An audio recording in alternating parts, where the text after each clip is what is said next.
गुरुर्विष्णु गुरुर्देवो महेश्वरः गुरुः साक्षात् परम ब्रह्म तस्मै श्री गुरवे नमः। गुरुरादिरनादिश्च गुरुः परम दैवतम् गुरोः परतरं नास्ति तस्मै श्री गुरवे नमः। भगवान उत्तम श्लोक हैं, तो उत्तम श्लोक का अर्थ यही है उत्तमय श्लोक्यते गीयते, उत्तमय उद्गतमय, जिनका तमोगुण निकल चुका है उनके द्वारा उनका ज्ञान होता है। तो ये उत्तम जो हैं यही विभूतियां हैं जो सामने दिख रही हैं, तो उनके द्वारा भगवान का गुणगान होता है। इसलिए उनको नमन करते हुए हम अपनी वाणी को भगवत चरित्र से मिलाकर पवित्र करना चाहेंगे।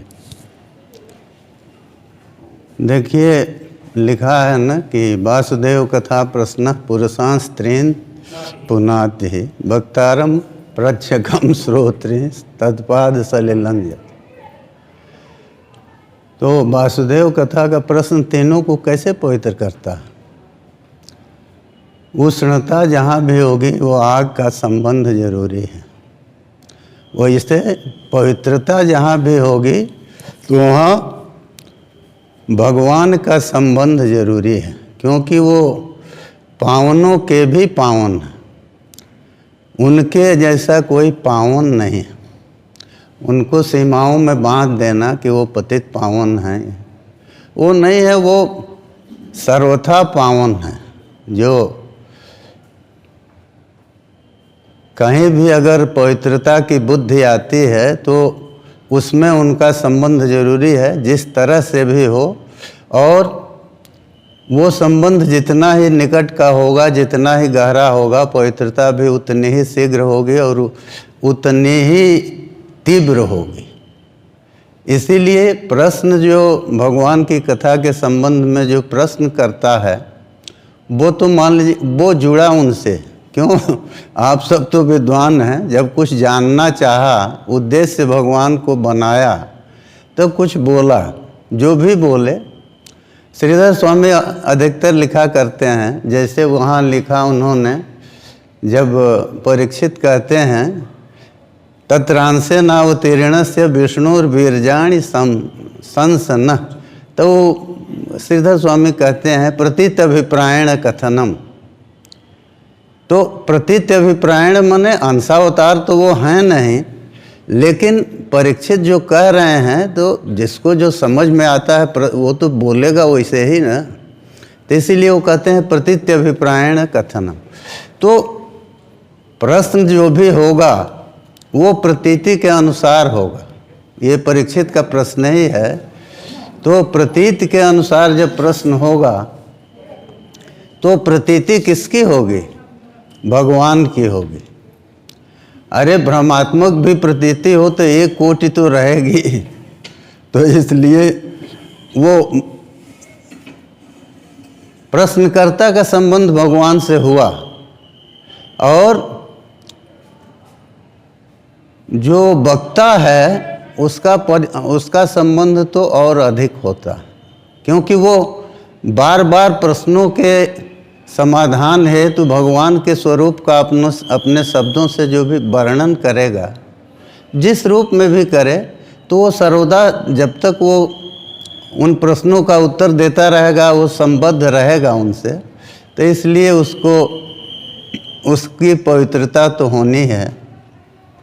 और श्रोता जो हैं वो भी पवित्र होंगे, क्योंकि वो सावधान होकर अगर सुन रहे हैं तो वो भी हर वाक्य के साथ भगवान से संबद्ध रहते हैं। तो इसलिए वो उनकी सतत संबद्धता जो है वो उनको पवित्र तो करेगी। और पवित्र शब्द जो है हमारे गुरु जी कहा करते थे, त्रिपाठी जी, पाति तिपा परमात्मा पम परमात्मानम विदंति जेते पविदा भक्ता। क्योंकि भक्त के अलावा उसको कोई जानता नहीं है परमात्मा। इसीलिए भगवान कहते हैं ना कि भक्त्या माम अभिजानाति जावान यश्चास्मि तत्वतः ततो माम ततो ज्ञात्वा विशते तदनंतरम तान पविदः भक्तान त्रायते इति पवित्रम भगवतस् चरित्रम।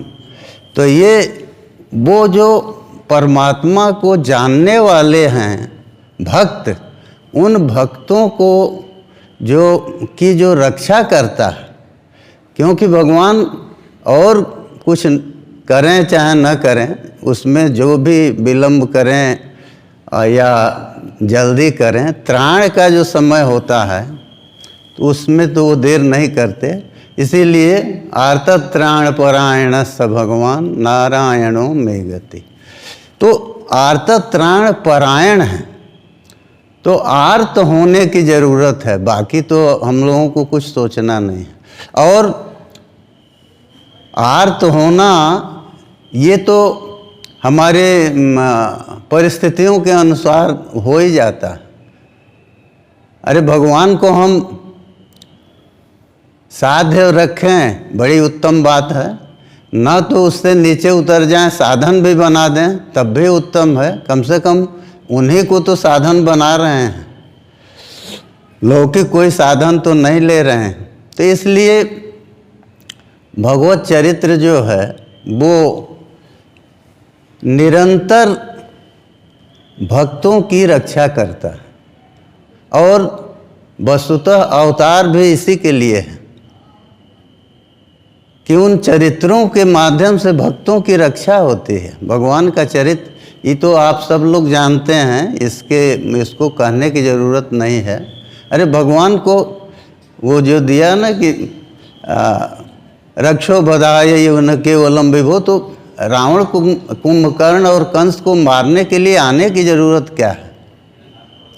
वो उस पर जब विचार करने लगे, उसमें क्या नाम है, वो भगवान नाम कौमुदी में भगवान के नाम के महात्म के ऊपर तो एक श्लोक का लक्ष्मीधर भट्ट ने अर्थ किया है भागवत के। एतावताल मघनिर्हरणाय पुंसाम संकीर्तनम भगवतः गुणकर्म नामना संकीर्त्य नाम अघवान जदजा मिलोपी नारायणेति म्रियमाण याय मुक्ति। तो उनकी व्याख्या है, वो कहते हैं कि अघनिर्हरणाय भगवतः गुणकर्म नाम संकीर्तनम इति जदुच्यते एतावता अलम। वो कहते हैं न कार्यम, माने ये नहीं, उनका मतलब ये है कि क्या मतलब है, मच्छर मारने के लिए आप जो है वो बंदूक चला रहे हैं या तोप चला रहे हैं। भगवान नाम की महिमा क्या है, और आप उसको ले आ दिए यहाँ कि एतावताल मघनिर्हरणाय पुंसाम संकीर्तनम भगवतः गुणकर्म नामना। तो इसी को पुष्ट करने के लिए वो आगे कहते हैं संकीर्त्य नाम अघवान जदजा मिलोपी नारायणेति म्रियमाण याय मुक्तिम। कहते हैं कि वो उसने पुत्र, वो कहते हैं कि भगवान को बुलाया नहीं, पुत्र व्याहरण ब्याज से पुत्र को बुलाने के बहाने से नाम निकल गया। तो एक तो आसक्ति में है, और उसके साथ जो ये लोग जोड़ते हैं कि श्रद्धा हो, ये हो, वो हो, कुछ नहीं चाहिए। वो कहते हैं कि अरे क्या चाहिए, जब नाम का उच्चारण मात्र, वो भी नारायण को याद करके नहीं कहा है, पुत्र को बुलाने के लिए कहा, इसके बाद भी प्रत्यक्षतः मुक्ति दिखाई दे रही है। तब फिर आप मुक्ति को जो प्राप्त कर रहा है एक नाम के उच्चारण से और बिना किसी श्रद्धा आदि के, तो उस नाम का संकीर्तन जो है उससे अघनाश होगा। ये विधि करना तो कहे कि एतावता अलम, ये नहीं करना चाहिए, क्योंकि ये जो इसमें नाम का महात्म्य घटता है। तो इसलिए उन्होंने कहा कि ये ठीक है, ये तो आनुषंगिक है। मुक्ति जब होगी तो मुक्ति क्या पाप के निर्हरण के बिना होगी? तो वो तो होना ही है, तो उसको उसका साधन नहीं कहना चाहिए।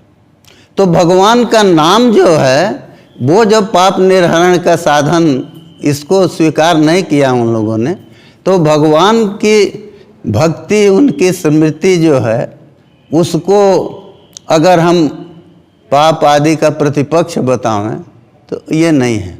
तो कहें प्रतिपक्ष तो वो है, प्रायश्चित तो बनता है, लेकिन वो प्रायश्चित नहीं है, वो तो पूर्णतया शुद्धि करता है ना।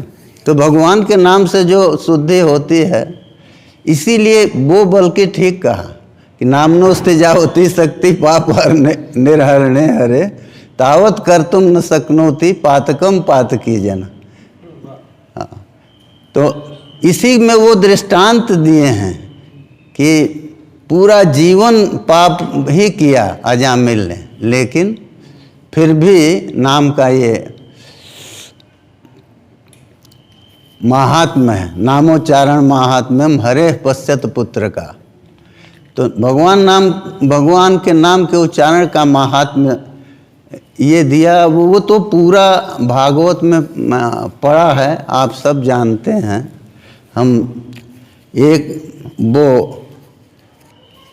कंस वध की कथा का जो है कुछ अंश सुना के और फिर चलेंगे उधर, क्योंकि दोनों है ना, श्री कृष्ण माप दशम नियतम दशमस्य पाठात, और कहीं है कि एकादश का वो होना चाहिए। गोकर्ण ने अपने पिताजी को दशम के लिए ही कहा था, और वो उन्होंने उसको किया, उससे प्राप्त किया। तो उनके जीवन देखिए, जो भी गति होती है तो गति तो मति के अनुसार न है। तो मति पहले बने और उसके लिए ये है कि भगवान की ओर उसका झुकाव हो जाए, तो उसके बाद तो वो नहीं छोड़ेंगे, क्योंकि त्रिभंगी मूर्ति है ना, स्वकटिः भ्रिकुटिः केसा किरीटम कुटिलम धृता, ये सब के सब टेढ़े हैं भगवान के। उसमें उनकी कमर टेढ़ी है और भ्रिकुटी टेढ़ी है और केस भी टेढ़े हैं, घुंघराले बाल हैं, और किरीट भी तिरछा धारण करते हैं। तो लेकिन वो महात्म्य कहा रिज्वी कुब्जा कृताजेन, लेकिन कुब्जा को तत्काल रिज्वी कर दिए, सीधा बना दिए। तो उस मूर्ति की विशेषता यही है कि वो जल्दी हृदय में जाती नहीं और जाने के बाद जल्दी निकलती नहीं। यही है, क्योंकि 3 जगह से टेढ़ी है ना, तो हृदय से कहाँ से जल्दी निकलेंगे? वो जल्दी चाहे भागना भी तो संभव नहीं है, कहीं ना कहीं से फंसेंगे ही। इसलिए प्रयास करके उनको एक बार भीतर लाने का प्रयास होना चाहिए, और उनके महात्म्य में भीतर आएंगे कैसे? उनके महात्म्य में मन जाता रहे तो वो होगा। देखिए, आरंभ में हमने कहा था कि रह प्रवाह संस्थेन श्री सुके निरिता कथा, तो कंठे संबद्धते जेन स वैकुंठपतिर्भवेत्, ये वहाँ महात्म्य का श्लोक है। तो रह प्रवाह संस्थेन का मतलब क्या है? तो वो व्यास जी को जैसे कहा नारद जी ने कि उरुक्रमस्य अखिल बंध गुप्तये अखिल बंध मुक्तये समाधिनानुस्मर तद विचेष्टितम, कहे समाधि से उनके विचेष्टित का अनुस्मरण करो। तो समाधि से अनुस्मरण करो तो मतलब क्या है? मतलब ये है कि भगवत चरित्र चाहे निबद्ध हो और चाहे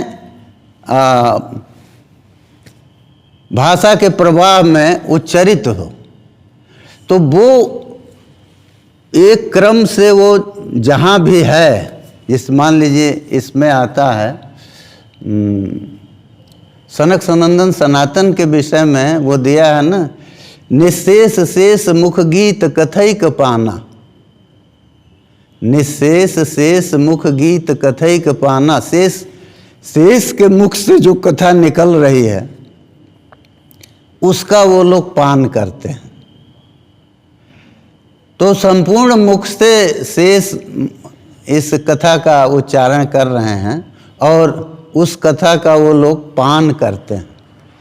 तो अब प्रश्न ये है कि जब शेष भगवान की कथा का गान करते हैं तो वो एक प्रवाह चला ना, तो वो जो प्रवाह है वो प्रवाह पूरी कथा को क्रोडीकृत किए हुए है। तो उस प्रवाह के साथ जब आप संबद्ध होंगे तो वो पूरा का पूरा प्रवाह आपके उसमें आएगा।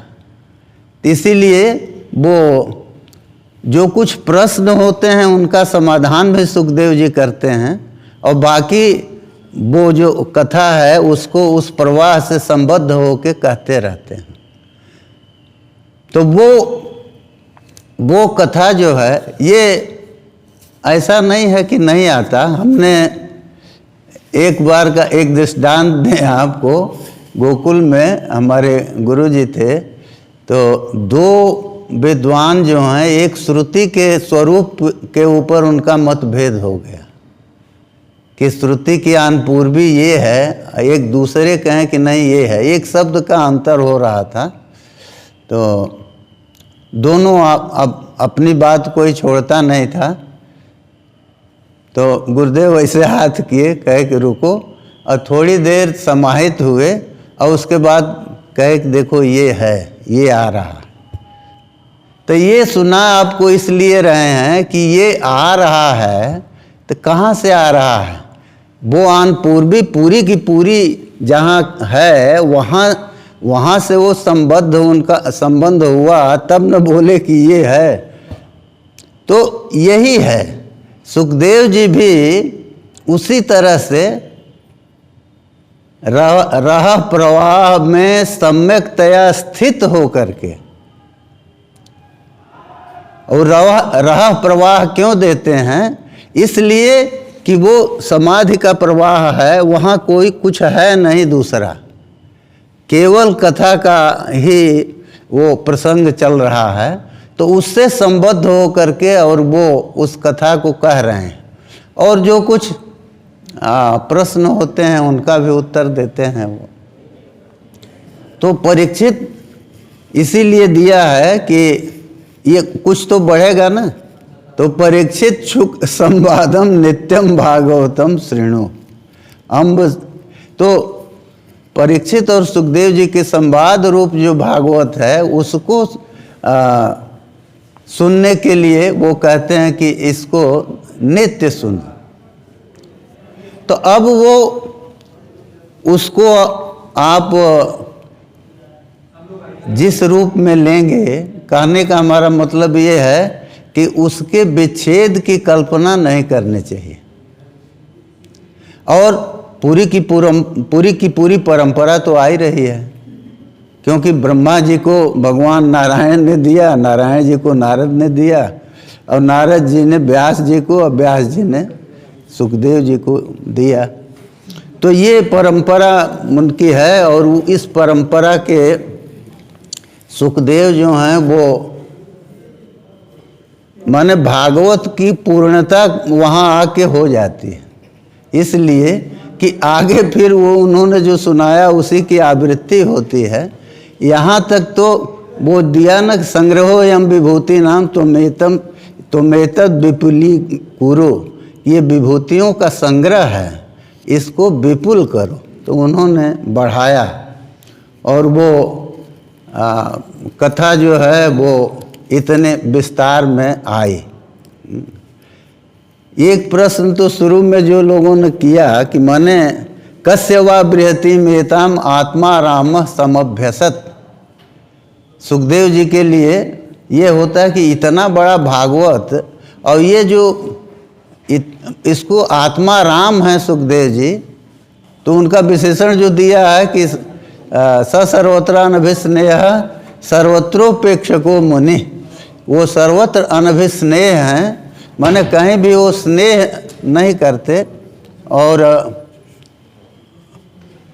अच्छा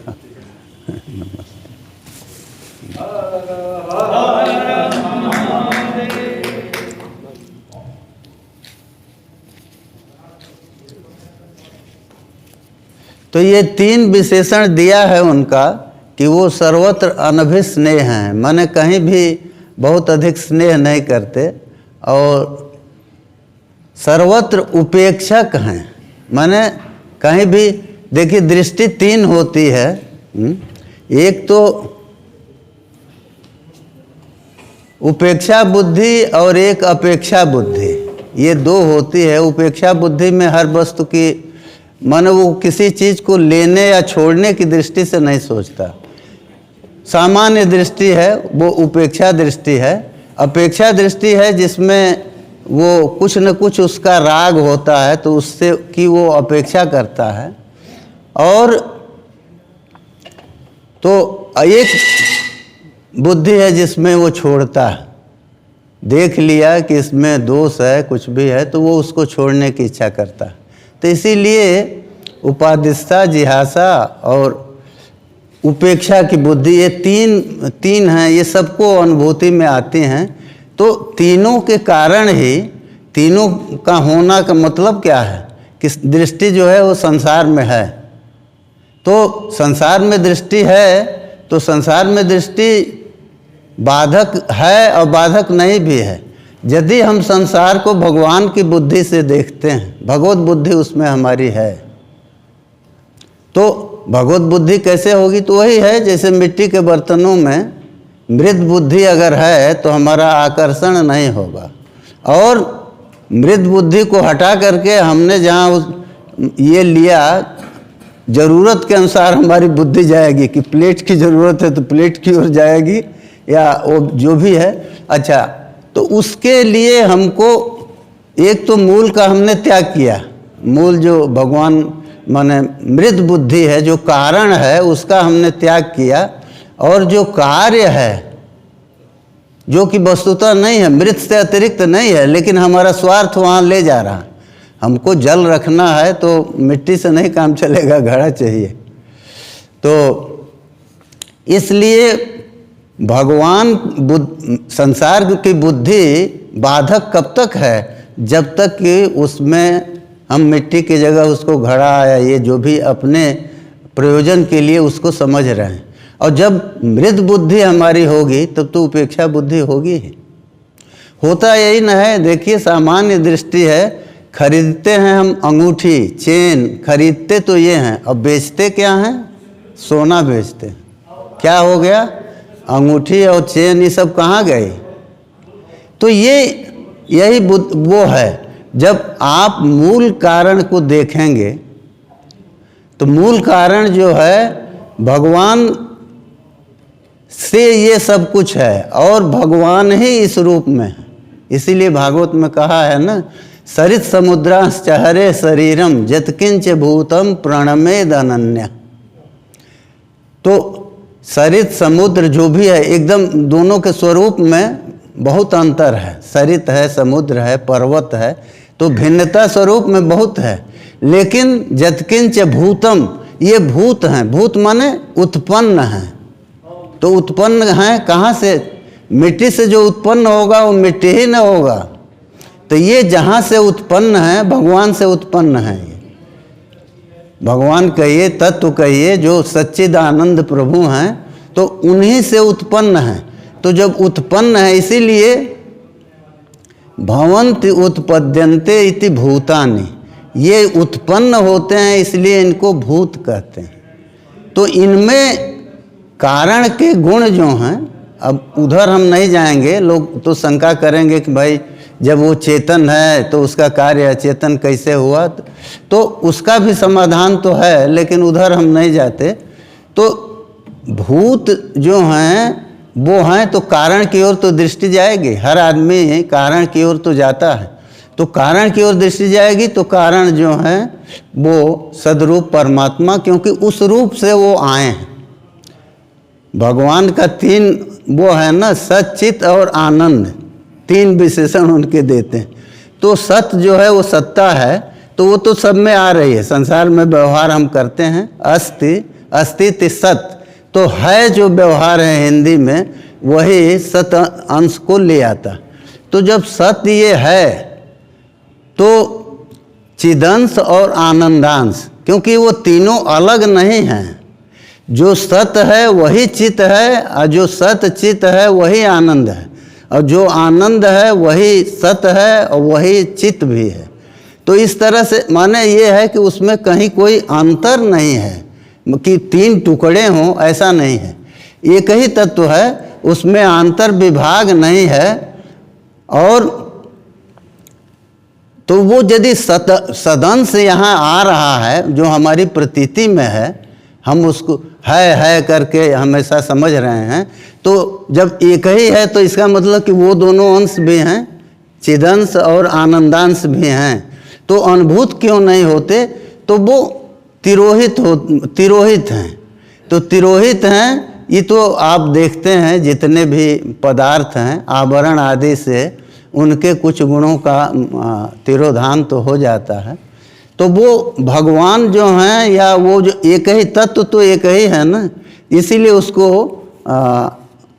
भागवत के पहले श्लोक में कहा सत्यम परम धीमहि, कहे कि जो पर सत्य है। पर सत्य का मतलब क्या अपर सत्य भी है? अगर अपर सत्य नहीं है तो पर सत्य कहना जो है ये विशेषण सार्थक नहीं होगा।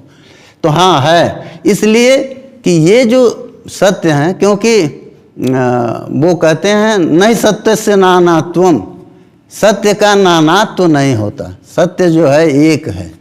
तो जब सत्य का नानात्व तो नहीं है तो यहाँ प्रतीत कैसे हो रहा है? तो कहे कि ये भ्रम है। वस्तुतः सत्य जो है एक ही है, और वही सत्य इस जगत में संपूर्ण जगह में संपूर्ण वस्तुओं में मिल रहा है। और अगर वो न मिले यहाँ तो फिर हम उसको खोजने में उतनी उत्सुकता से प्रवृत्त नहीं हो पाएंगे। क्यों?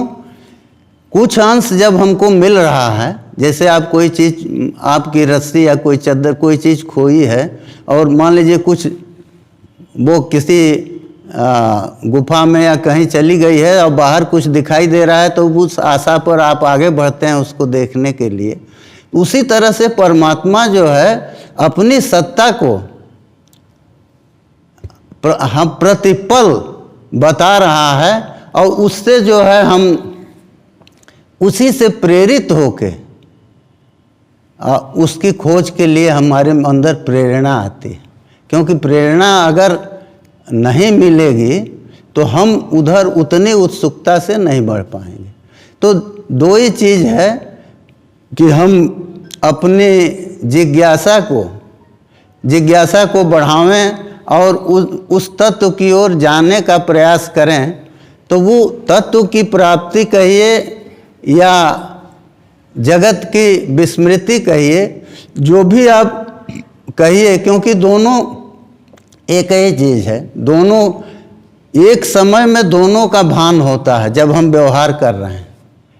क्यों? कि बिना जाने, बिना ज्ञान के व्यवहार नहीं होता। तो हमने घड़ा है ये समझा, तो समझा क्या? सदंश जो परमात्मा का है उसमें ये मिला हुआ जड़ अंश जो है, इन दोनों के साथ हम व्यवहार करते हैं। क्योंकि वो बिना उसके सत्यानृत्य मिथुनी कृत्य लोक व्यवहार, सत्य और अनृत को मिला करके उसके मिलने से ये लोक व्यवहार हो रहा। लोक व्यवहार का मतलब क्या है? लोक जो है वो लोकनम लोक दर्शन परक है। पूरा व्यवहार जो है ज्ञान पुरस्सर है। जब ज्ञान होगा उसके बाद ही व्यवहार होगा। नहीं, आपको किसी चीज़ का ज्ञान न हो, पीछे सर्प बैठा हो और हम देख नहीं रहे हैं, तो हमको न भीति होगी और न कोई चीज़ होगी।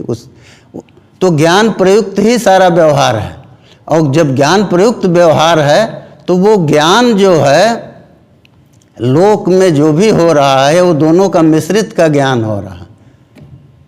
सत्स्वरूप परमात्मा का और अनृत जो माया है उसका जो कार्य है, क्योंकि यही दिया ना कि 5 अंश दिखाई देता है लोक जागतिक वस्तुओं में, अस्ति भाति प्रियम रूपम नाम चेत्यंश पंचकम।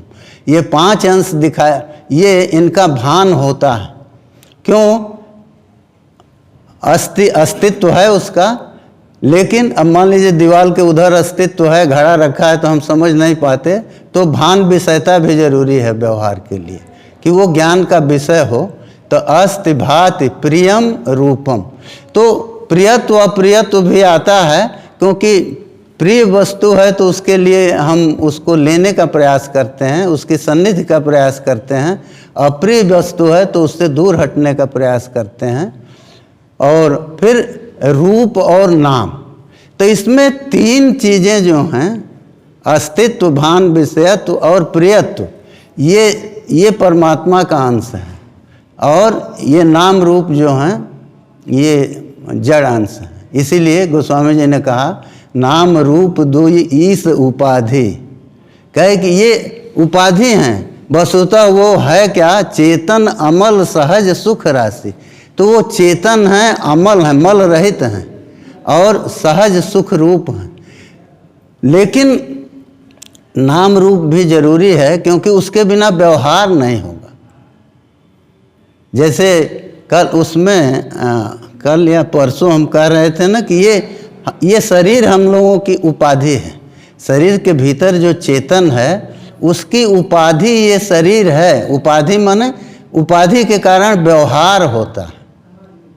जैसे घड़ा है तो वो आकाश की उपाधि है, उसके भीतर जो आकाश है तो उसमें आकाश में की तो कोई सीमा नहीं है, लेकिन घड़े के आकाश की सीमा है कि उसमें आप इतनी वस्तु रख सकते हैं, जो भी कर सकते हैं। तो इस तरह से उपाधि जो है, तो ये उपाधि करती क्या है? उपाधि मूल से हमको अलग करती है। तो हमने देह में जो आत्मबुद्धि कर लिया, देह जो वस्तुतः उपाधि है, लेकिन उस उपाधि में ही हम आत्मबुद्धि कर लिए तो हम उस आत्मा से दूर हो गए। इसीलिए श्रुति कहती है श्रवणायापि बहुभिर जो न लभ्य। बहुत लोग ऐसे हैं जो शरीर लेके चले जाते हैं, उनको सुनने के लिए भी वो आत्म तत्व नहीं मिलता। तो श्रवणायापि कहने का मतलब क्या है कि सुनने को ही नहीं मिला, तो फिर वो प्राप्ति के लिए प्रयास कहाँ से करेगा, वो प्राप्ति कहाँ से करेगा? तो इसलिए इस उपाधि के जो है, उपाधि को शुद्ध करने की जरूरत है। क्यों कि वो लिखा है ना, महायज्ञश्च यज्ञश्च ब्राह्म्यम क्रियते तनु। महायज्ञ और यज्ञ करते हुए, यज्ञ शब्द देखिए जहाँ भी आता है उसको ये नहीं समझना चाहिए कि हर जगह केवल हवन और कुंड और घी और उससे मतलब है। क्योंकि भगवान ने गीता में कहा ना, यज्ञा नाम जप यज्ञ, उसमें कहे यज्ञों में श्रेष्ठ यज्ञ है जप यज्ञ, वो मैं हूँ। तो हर यज्ञ में होता क्या है? जज धातु जो है देव पूजा, संगतिकरण और दान, इतने अर्थों में है। तो देव पूजा तो हर यज्ञ में होती है, चाहे जो यज्ञ हो। तो ये जो नाम जप आदि हैं, तो ये भी यज्ञ हैं। तो इनमें हर जगह भगवान की ही तो पूजा है। अब पूजा का मतलब क्या है? पूजा का मतलब है कि हम अपने को अपकृष्ट समझते हुए, छोटा समझते हुए, और जिसको श्रेष्ठ समझ रहे हैं, जिसकी पूजा कर रहे हैं, उसके प्रति हम नमन करते हैं। अपने को छोटा समझना ही नमन करने का वो है।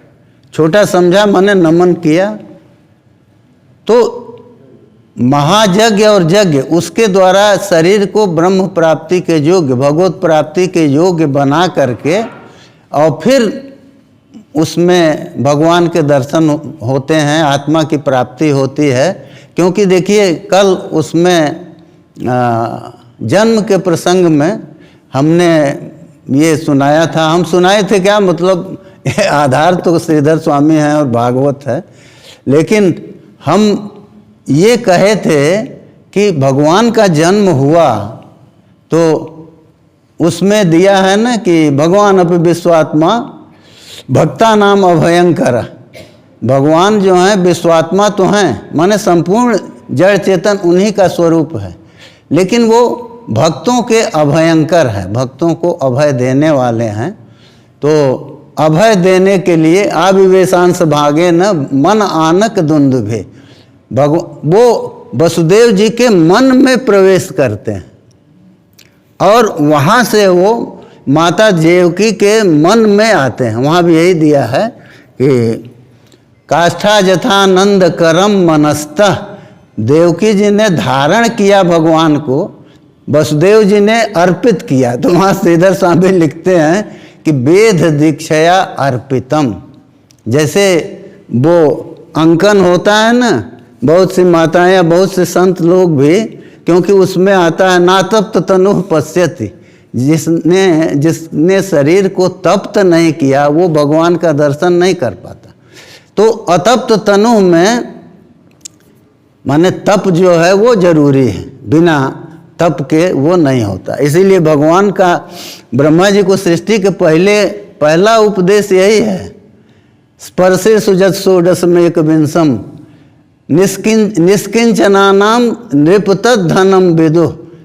भगवान आकाशवाणी हुई कि देखो स्पर्श माने ककहरा की जो वर्ण हैं म तक, क से म तक, इनमें 16वां और 21वां, तो 16वां त है, क से गिनिए तो, और 21वां प है। तो कहे कि स्पर्शे सुजट षोडशमेक विंशम निष्किंचनानाम नृपतत् धनम विदु। इसी से ये मालूम पड़ता है कि वर्णमाला का ये क्रम जो है वो अनादि है, बहुत समय का। तो कहे कि ये जो तप है, माने दोनों को मिलाइए तो तप बनता है। तो तप जो है ये निष्किंचन लोगों का धन है। इसीलिए ना भगवान जो हैं वो अकिंचन प्रिय हैं। अकिंचन प्रिय का मतलब क्या है कि जिसके पास कुछ भी नहीं है, कुछ भी नहीं है माने मन से सब कुछ छोड़ दिया। आपके रहे भी अगर अभिमान नहीं है, तो ब्रह्मा जी ने फिर तप किया और तप से फिर वो जगत के निर्माण के लिए जो आवश्यक बुद्धि है वो सब कुछ उन्होंने प्राप्त किया और रचना की। इसीलिए तप में तप ही मूल है। तो भगवत प्राप्ति में वो देते हैं, दिया है ना उसमें कि तप आदि के द्वारा आप शरीर प्रायश्चित करके और फिर भगवान की प्राप्ति के लिए शरीर तैयार होता है। लेकिन एक विकल्प उसका दिया, केचित केवलया भक्त्या। प्रायश्चित का 2 विकल्प दिया है, या तो केवल भक्ति भगवान में लीन हो गया तो वो उनको प्राप्त कर लेगा, और नहीं तो फिर योग को भी दिया है। योग में कोई प्रवृत्त है तो वहाँ दिया है कि यदि कुर्यात प्रमादेन, एक आज उद्धव के उपदेश की चर्चा होनी है, तो वहाँ भगवान वो कहते हैं कि यदि कुर्यात प्रमादेन योगी कर्म विगर्हितम। यदि प्रमाद से विगर्हित कर्म करता है योगी तो वो क्या करेगा, तो जोगे नैव दहेद अंगा, जोग से ही उस पाप को जलाएगा। नान्य तत्परायणम, और दूसरी क्रिया, दूसरे जो प्रायश्चित हैं उनका अनुष्ठान नहीं करेगा। क्यों कहा? योग जो है वो भगवत प्राप्ति का मार्ग है। योग भगवत प्राप्ति का मार्ग है। योग का अर्थ क्या है? सीधी भाषा में अर्थ है योग माने मिलना। जुजिर जोगे है ना, जुज समाधव भी है, लेकिन योग माने मिलना। तो मिलना का मतलब क्या है? क्या जो वस्तु तो एकदम विभिन्न वो हैं और उनकी दूरी अधिक है तो उनका मेल होगा, और वो योग या भक्ति या उपासना उन सब के द्वारा भगवान की प्राप्ति जो बताई गई है उसके लिए सबसे उत्तम इस शरीर को बताया गया कि वो, इसीलिए श्रुति कहती है कि यहाँ रहते अगर जान सका तब तो बहुत अच्छा है, नहीं जान सका तो उसने अपना बहुत बड़ा नुकसान किया। ये चेद अवेदीद अथ सत्यमस्ति नोचेद यावेन महती बिनष्टि, ये कहा। और सुखदेव जी भी कहते हैं कि यदि आप अच्छा जा सुखदेव जी भी यही कहते हैं कि शरीर छूटने के पहले यदि कृतस्य कुर्यात मन उक्ति पाणी भी, मन से, वाणी से और शरीर से किए हुए पाप का प्रायश्चित अगर शरीर छूटने से पहले नहीं करता है तो वो बहुत अपना नुकसान करता है। तो इसीलिए उन्होंने बताया, प्रायश्चित का उपक्रम किया, लेकिन फिर इसमें आ गए, कहे कि भक्ति तो सबका प्रायश्चित है, भक्ति से सब कुछ हो जाएगा, इसलिए उधर जाने की जरूरत नहीं है। जोगी को क्यों कहा कि वो प्रायश्चित के उसमें न पड़े? एवकार लगाया है, जोगे नई उदहेद अंगा, जोग से ही अंगा पाप को जला दे। क्यों कि ना, और ये भी कहा नान्य तत्परायणम, तो जोगे नई दहेद कह दिए, उतना हो गया, फिर नान्य तत्परायणम ही कहने क्या जरूरत है? इसलिए कहे कि वो छोड़ के अगर उधर जाएगा तो कर्म हो या भक्ति हो या उपासना हो, तीनों को योग कहा है। भगवान ने भागवत में कहा ना, योगास्त्रयो मया प्रोक्ता, यहीं आएगा एकादश में, वो कहते हैं योगास्त्रयो मया प्रोक्ता नृणाम श्रेयो विधित्सया। कुत्र प्रोक्ता, कहाँ कहे हैं? तो गीता में। तो वही कहते हैं कि योगास्त्रयो मया प्रोक्ता नृणाम श्रेयो विधित्सया, और फिर कहे ज्ञानं कर्म च भक्तिश्च नोपायोन्योस्ति करहे चित्त, कहे ये तीनों हैं और कोई दूसरा उपाय नहीं है जिससे कि प्राप्ति हो सके।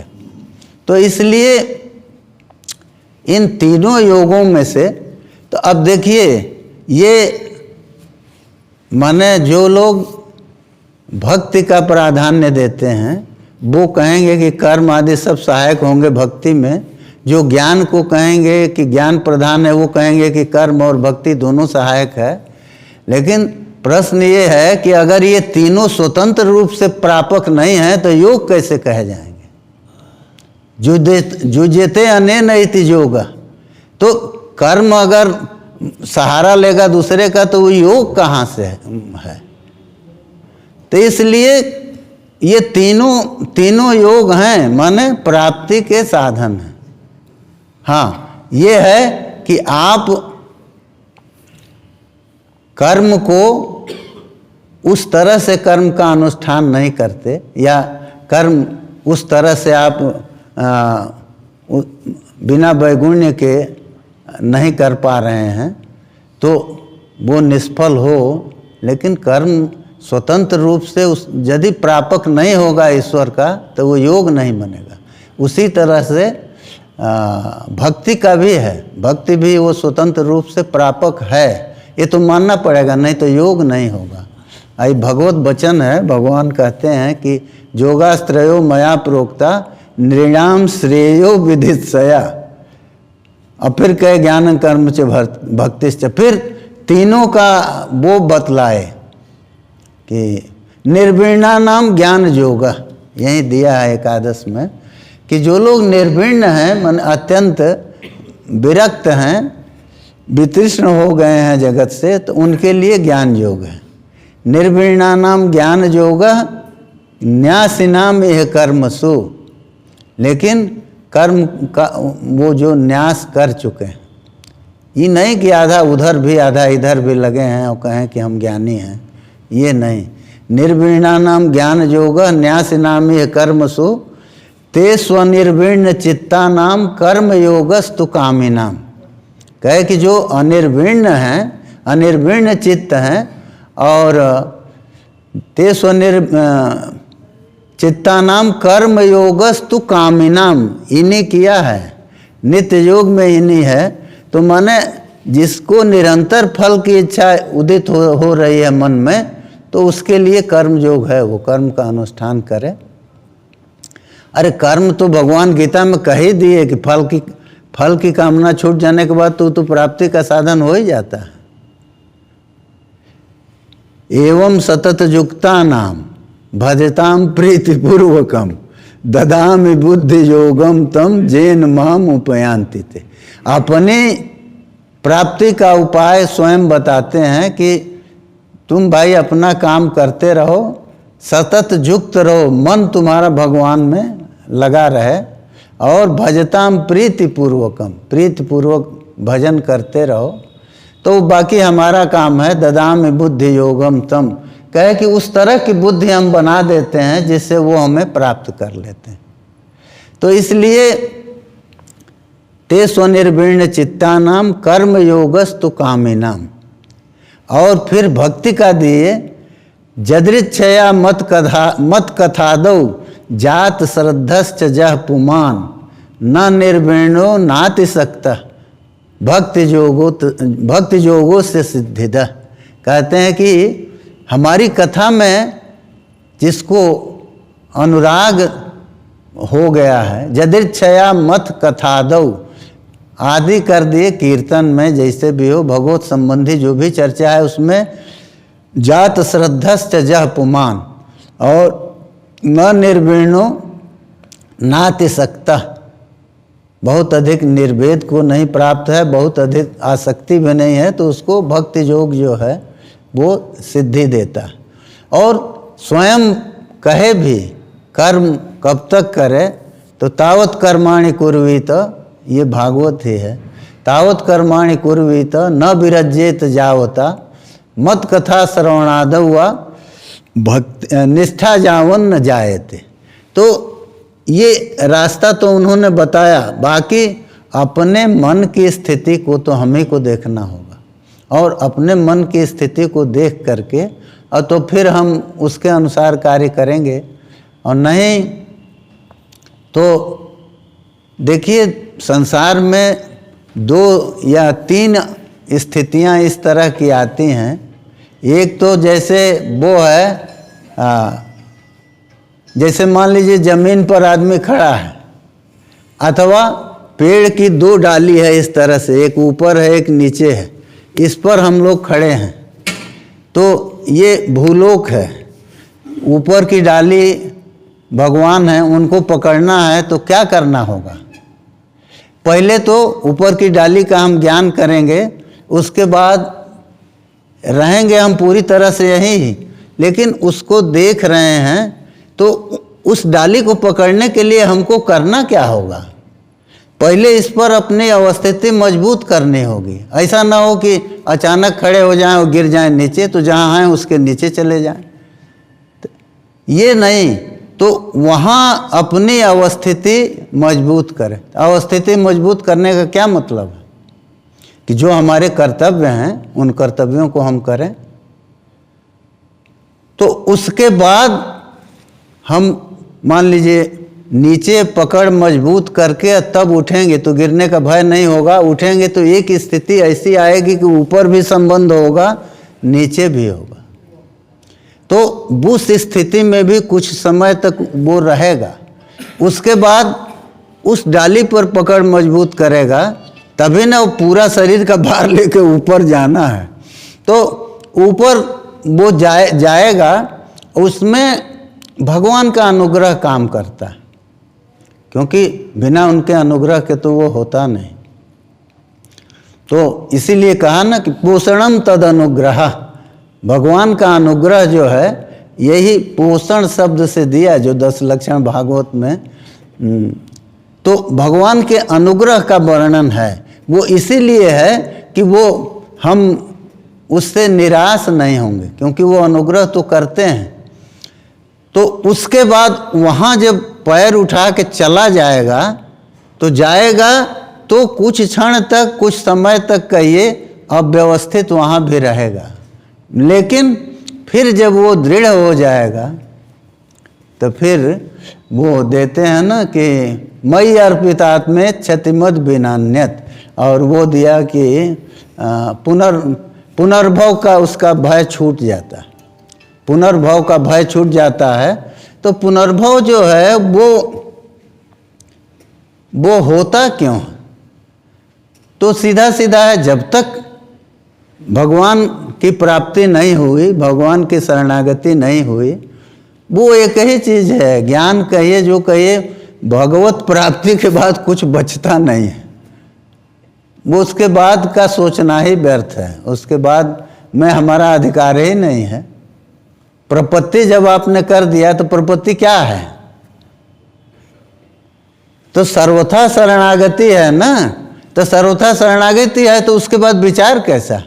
एक आचार्य जी थे, हम लोगों के साथ वहाँ पढ़ाते थे, तो उनकी एक बात हमको बड़ी अच्छी लगती है, हम सुनाते भी हैं। हम उनसे कह दिए, उनका घर था बस्ती में, तो बस्ती गए हुए थे, उम्र बढ़ी थी, तो भेंट हुई, तो हम कहे कि अरे अब काशी छोड़ के कहाँ जा रहे हैं? तो कहे पांडे जी प्रपत्ति है, तो प्रपत्ति को किसी चीज़ की अपेक्षा नहीं होती। माने धामा शक्ति या धाम पर वो कहे कि पांडे जी वो प्रपत्ति जो है, अगर वो कुछ अपेक्षा करती है तो इसका मतलब है कि वो प्रपत्ति नहीं है। यही वो कहे थे। तो बात तो सही है, लेकिन वो दृढ़ होनी चाहिए। तो किसी रूप से भगवान से संबंध हो, वो तो उनको अपना काम तो करना है। मान लीजिए चिकित्सक जो है, उसको तो हम अपना शरीर जो भी रोग है, जो उस शल्य क्रिया उसको करनी है, तो हम तो लिख के दे देते हैं, वो करता वही। वो क्या काट रहे हैं, क्या कर रहे हैं, तो हम नहीं जानते। हाँ, उसका लाभ हमको मिलता है। उस कष्ट के बाद उसका लाभ हमको मिलता है। तो वो लाभ मिलता है कब? जब हम पूरी तरह से प्रपन्न होते हैं। उतने क्षण के लिए तो है ना। हमने अब शरीर से प्रिय वस्तु या शरीर से मूल्यवान वस्तु तो कुछ नहीं है, और इसको उनके उस पर दे दिए। अच्छा, हम लोग ये सोचते हैं कि ये माने दैनंदिन जीवन में होने से हम उसका महत्व नहीं समझते। क्यों महत्व क्यों नहीं है? उतनी देर के लिए तो हम विश्वास करते हैं ना, हम कहते भी हैं कि डॉक्टर जो हैं वो भगवान हैं। वो तो भगवान है। तो इस तरह की प्रपत्ति हमारी हुई तो उसका लाभ मिलता है हमको। इसीलिए लिखा भी है कि मंत्रे त्रिथे द्विजे देवे दैवज्ञे भेषजे गुरौ यादृशी भावना जस्य सिद्धिर्भवति तादृशी। तो भावना के अनुसार, और महात्म्य में भी आया श्रद्धानुरूपम फल हेतुकत्वात्। जिस तरह से जिसने कथा को सुना उसके अनुरूप कथा का फल उन लोगों को मिला। और ये देखिए, ये है कथा है, और कथा जो है वो महात्म्य अतिरंजना है, ऐसा नहीं है कुछ। वो उसी तरह का आज भी सुनने में आता है।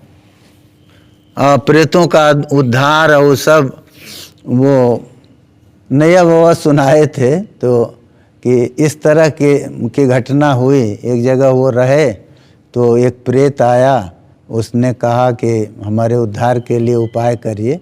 तो उन्होंने फिर दूसरे दिन गांव वाले आए तो उनसे कहा कि भाई भागवत का आयोजन करो। तो भागवत का आयोजन हुआ। आपको आश्चर्य होगा कि अंतिम दिन जब सप्ताह पूर्ण हुआ, अच्छा, एक बांस 7 गांठ का लगाया गया था वहाँ, और वो वास्तव में ग्रंथियाँ फटती गईं प्रतिदिन एक एक, और 7वें दिन 7वीं ग्रंथि से उसका विमोक हुआ है, और वो फिर दिव्य चतुर्भुज रूप में आया है स्वामी जी के सामने। और उसने कहा कि नमो नारायण है स्वामी जी, ये कह के, और कहा कि अब हम जा रहे हैं, और दिखाया कि देखिए ये विमान आया हुआ है। तो ये कोई केवल कथा नहीं है, ये तो पूरी तरह से सत्य है। हाँ, ये जरूर है कि देखिए विश्वास माने सुनने उस पर विश्वास करना, मनन करना, तो उसके बाद न उन चीज़ों के अनुभूति के विषय होने का सवाल आता है। हम क्या करते हैं, सुने अब बस सुनते ही उसको अश्रद्धा से, माने सुनते ही नहीं, सुन लिए कान में गया नहीं, अरे ये सब गप है, ही कहाँ से होगा, बात खत्म हो जाती है। तो इसलिए श्रद्धा पूर्वक भगवान के उसमें जो है मन लगा करके, अरे मन तो लगना ही है, मन भगवान में नहीं लगेगा, संसार में लगेगा, उसको तो कहीं ना कहीं रहना है, वो रुकेगा थोड़े। तो अगर उनकी ओर ले जाने का हम प्रयास कर सकें तो भगवान की ओर मन को ले जाने का मतलब क्या है, कैसे जाएंगे, उनके रूप का हम ध्यान करें और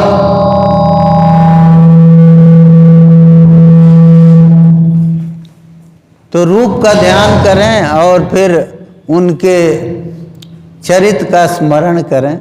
जिस तरह से भी जो भी हमको जो तरीका अच्छा लगे उनके नाम का उच्चारण करें। क्योंकि देखिए करना तो कर्तव्य में तो वही है, वो अद्वैत की तो चर्चा भी नहीं होगी ना, जो शब्द से जिसको कहा ही नहीं जा सकता तो उसकी चर्चा क्या होगी। तो चर्चा तो अच्छा, वो चर्चा भी ठीक नहीं है। धनंजय जी इससे बुरा मत मानिएगा, हमारे जहाँ जी भी हैं। चर्चा इसलिए कह रहे हैं कि चर्चा जो श्रद्धालु से, ज्ञानी से, माने जो अधिकारी है उससे होती है ना। आप ऐसे मंच पर बोलते रहिए तो क्या मतलब है, अपना भी समय बर्बाद करेंगे, सुनने वाले का भी समय बर्बाद करेंगे। तो चर्चा अगर कुछ कर्तव्य से संबद्ध हो कि ये करना चाहिए, ये करे, तो वो बात तो समझ में आती है। तो अद्वैत प्राप्ति के लिए भी चर्चा जो करेंगे वो सब तो यही है, और कोई चर्चा नहीं है। इसलिए भगवान सबको सद्बुद्धि दे, सद्बुद्धि माने सब सद्विषयणी बुद्धि दे। इस संसार से हट करके वो बुद्धि जो है उनकी ओर लगे, ये तो उनकी ओर लगेगी तो बुद्धि का तो स्वभाव है, बुद्धते अनया इति बुद्धि, जिससे जाना जाए बुद्धि वही है। तो बुद्धि जो है वो तो ज्ञान कराएगी, उसका स्वभाव है। तो बुद्धि को लेकिन उसमें हम ले तो जाएं, इसीलिए भागवतकार कहे धियो जो न प्रचोदयात् सत्यम परम धीमहि। पर सत्य का हम ध्यान करते हैं, किस लिए कर रहे हैं, उसके संपर्क से हमारा मन शुद्ध होगा। ध्यान जो है वो मन में होगा, तो मन में भगवान को लाने का प्रयास होगा, तो मन से दुर्गुण जो हैं वो हटेंगे। क्योंकि गोस्वामी जी ने कहा ना, जहाँ राम तहाँ काम नहीं, जहाँ काम नहीं राम, तुलसी कबहू की रह सकें रवि रजनी एक ठाम। तो वो दोनों साथ साथ नहीं रहेंगे। अब देखिए गोस्वामी जी ने कह दिया कि मंगल भवन अमंगल हारी, द्रवहु सु दशरथ अजिर बिहारी। सब जगह ताच्छिल्य में ऋणी करते गए। अमंगल के हरण का उनका स्वभाव है भगवान का, तो और मंगल भवन है, लेकिन वो जब हमारे हृदय में विहार करेंगे ना, वो प्रार्थना ये करते हैं कि हमारे हृदय में आप विहार करिए। अरे आपका हृदय विहार के योग्य तो पहले बने। विहार ऐसी जगह होता है जहाँ कोई उपद्रव नहीं है। ये नहीं कि वन में या आपके घर के उपवन में तेंदुआ आया हुआ है, आप कहिएगा कि विहार होगा, वो नहीं होगा। इसलिए विहार तो तब होगा जबकि वो विहार योग्य बने। तो विहार कैसे होगा, परस्पर विरोधी चीज़ें, जब काम और राम साथ साथ रह नहीं सकते। अब आप कह रहे हैं कि द्रवहु सु दशरथ अजिर बिहारी, कहाँ से विहार करेंगे वो?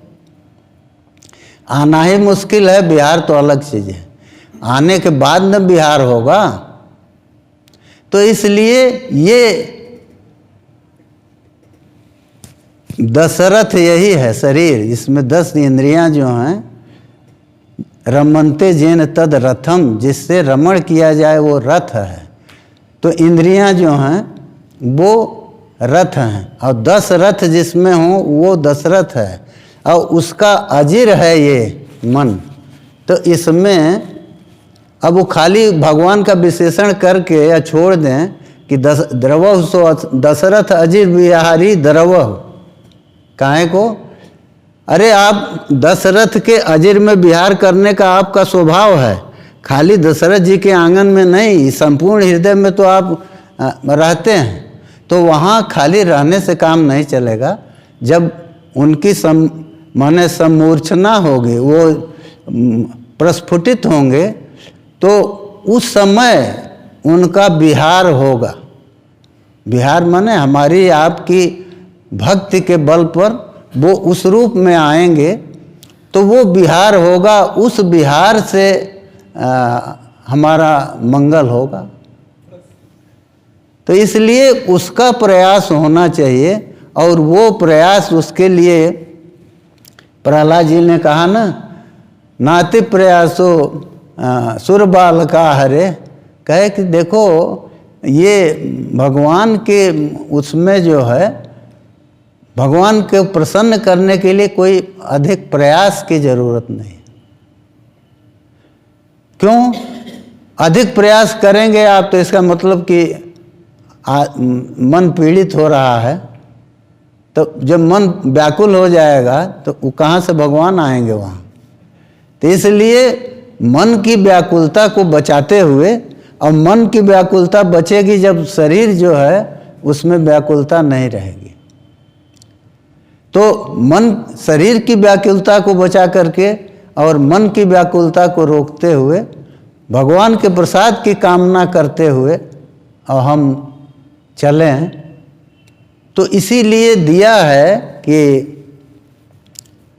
तत्ते अनुकंपाम सुसमीक्षमाण, वो कहते हैं कि आपकी अनुकंपा की सुसमीक्षा करते हुए।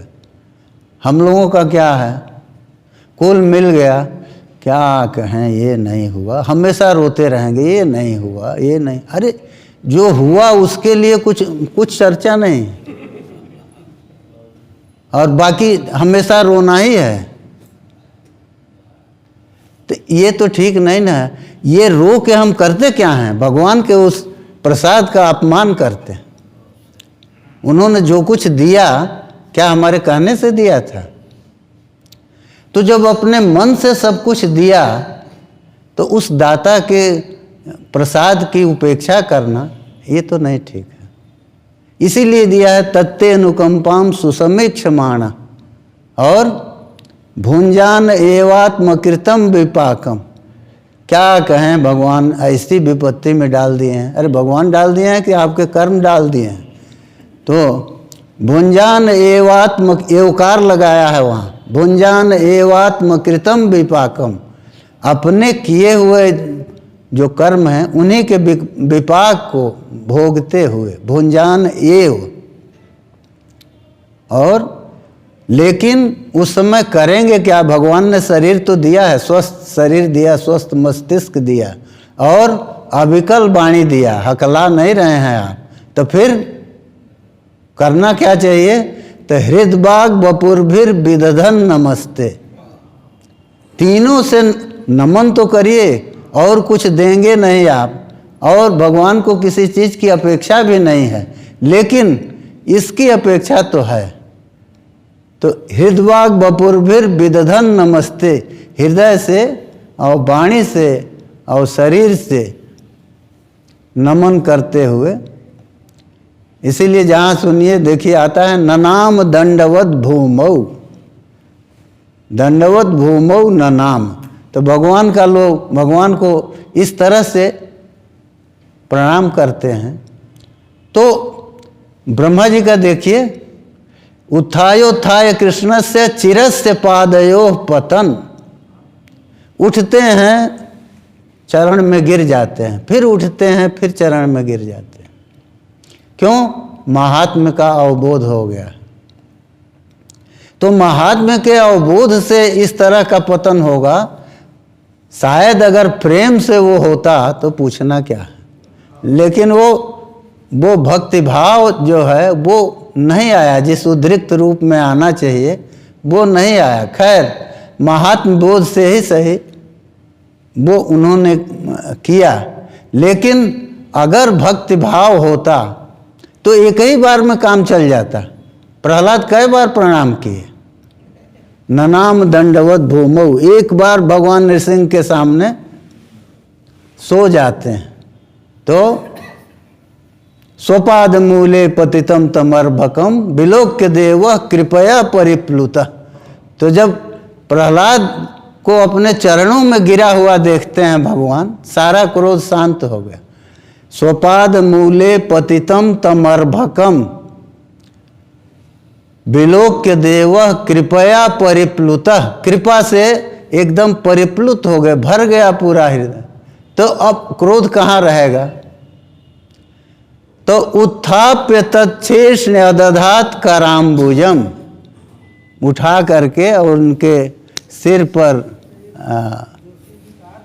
रख दिया, वो हाथ रख दिए भगवान।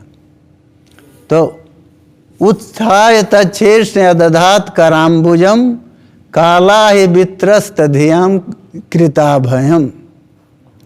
काल रूपी अहि से, सर्प से जो वित्रस्त लोग हैं उनके लिए वो अभय देने वाला हाथ है।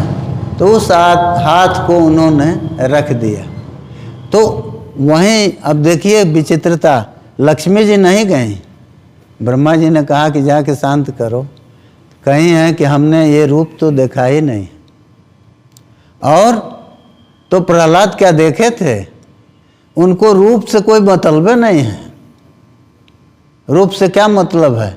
उनको न धाम की ओर उनका मन है और न तो भगवान के विग्रह की ओर है। उनका मन जो है वो अपने आराध्य को जिस नाम से भी वो ले रहे हो उनका उधर ही है। और वस्तुतः तो उनकी अहंग्रहोपासना थी विष्णु में, तो वो उससे उनको भय नहीं है। यही बता रहा है कि वो भय से पार हो चुके थे। तो भय से पार होने का रास्ता एक ही है, भगवान का जब तक माने कृपा का, उनकी कृपा का प्रत्यक्ष अनुभव न हो या प्रत्यक्ष साक्षात्कार कहिए न हो तो वो नहीं होगा। तो वो तो हो चुका था, क्योंकि मारने के पहले आपको सुनाया था हमने ना कि हिरण्यकशिपु कहता है कि क्वासौ श्रीधर स्वामी क्वासौ यदि सर्वत्र कस्मात् स्तंभे न दृश्यते, इतना भागवतकार का वचन है। तो उन्होंने श्रीधर स्वामी ने उसको तोड़ दिया है, कहते हैं क्वासौ, तो प्रहलाद का उत्तर है सर्वत्र। तब फिर वो कहता है यदि सर्वत्र कस्मात् स्तंभे न, माने यदि वो हर जगह है तो स्तंभ में क्यों नहीं है? क्वासौ यदि क्वासौ तो कहे कि सर्वत्र, हर जगह है, इसमें क्या पूछ रहे हैं आप? माने उनका ये है, कटाक्ष से उत्तर है कि हम क्या बताएं कहाँ है। जब वो सर्वत्र है तो एक जगह कहना ही गलत होगा, और व्यापक को जो है स्थान उसमें बांध देना तो ये तो उचित नहीं न है। तो इसीलिए कहे कि सर्वत्र है। तो कहा कि यदि सर्वत्र कस्मात् स्तंभे न, यदि सब जगह है तो स्तंभ में क्यों नहीं है? तब प्रहलाद जी को वहीं भगवान का दर्शन होता है। श्रीधर स्वामी लिखते हैं तो वो प्रहलाद का वो उत्तर है दृश्यते, कहते हैं कि दिखाई दे रहा। तो दृश्यते केवल ऐसे नहीं बोले, लिखे हैं कि हाथ जोड़ के और सिर को झुकाते हुए तब वाणी से बोले हैं दृश्यते। तो जब ये कहा तब फिर हिरण्यकशिपु का क्रोध जो है एकदम चरम सीमा पर हो गया। क्यों कि ऐसा झूठ बोल रहा है। इस समय सभा में हम इसका मतलब कि हम अंधे हैं, हमको दिख नहीं रहा, किसी को नहीं दिख रहा, ये कह रहा है दृश्यते तदनुरूप चेष्टा भी कर रहा। तो माने हमारे दुश्मन को हमारे सामने ही नमस्कार कर रहा। तो दृश्यते इस रूप में कहें, श्रीधर स्वामी लिखे हैं। तो जब कहा तो उन्होंने कहा कि सिरह काया धरामिति, कहे कि तो क्या है, सोहम मिथ्या भी, हाँ, एवं विकथ मानस्य सिरह काया धराम्य, कहे कि इस तरह एवं विकथ मानस्य, कहे कि अरे कोई झूठ बोलता है तो ऐसा जो कि कुछ देखने समझने में आवे। इस सामने दिखाई दे रहा है कि खंबे में कुछ नहीं है, कह रहा है कि दृश्यते। तब कहा कि सोहम विकथ मानस्य सिरह काया धरामिति। क्यों कि कहीं और झूठ बोलता तो उसके प्रमाणन के लिए गवाह हुआ चाहिए। यहाँ तो ये हमारे सामने ही सीधे हमको ही झूठला रहा है।